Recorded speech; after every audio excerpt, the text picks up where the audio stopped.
Hello friends, మనం last వీడియోలో tomatoes ఎలా హార్వెస్ట్ చేయాలో చూసాం కదండి. ఈ వీడియోలో టొమాటోని లాంగ్ టైం ఎలా స్టోర్ చేసుకోవాలనేది చూద్దాం. ముందుగా టొమాటోలన్నిటిని తొడమలు పూర్తిగా తీసేయాలండి. తర్వాత వాటిని శుభ్రంగా నీళ్ళతో 2-3 టైమ్స్ వాష్ చేసుకోవాలి. ఇప్పుడు చాలా ఇంపార్టెంట్ స్టెప్ ఏంటంటే టొమాటోలన్నిటిని పూర్తిగా డ్రై చేసుకోవాలి. నీరు ఏమాత్రం మిగలకూడదు, గాలి పడేలా కొంతసేపు అలా వదిలేయండి. ఇలా డ్రై అయిన టొమాటోలన్నీ ఎయిర్ టైట్ బాక్స్ కానీ లేదా జిప్లాక్ బ్యాగ్లో కానీ పెట్టి ఫ్రీజర్లో స్టోర్ చేసుకోవాలి.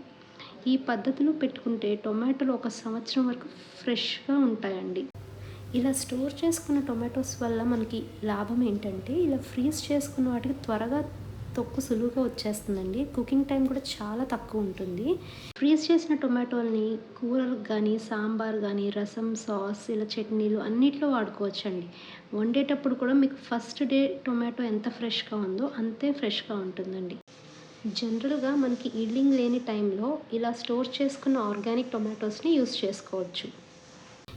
దీంట్లో వేస్టేజ్ అనేది ఉండదు. న్యూట్రియంట్స్ కూడా ఫ్రీజ్ అవుతాయి అన్నమాట. కుకింగ్ టేస్ట్లో మాత్రం ఏ చేంజ్ ఉండదు. అయితే ఫ్రెండ్స్, ఈ టిప్ మీకు యూస్ఫుల్ అనిపిస్తే లైక్ చేయండి. ఇంకా ఇలాంటి గార్డెనింగ్ టిప్స్ కోసం ఫాలో అవ్వండి.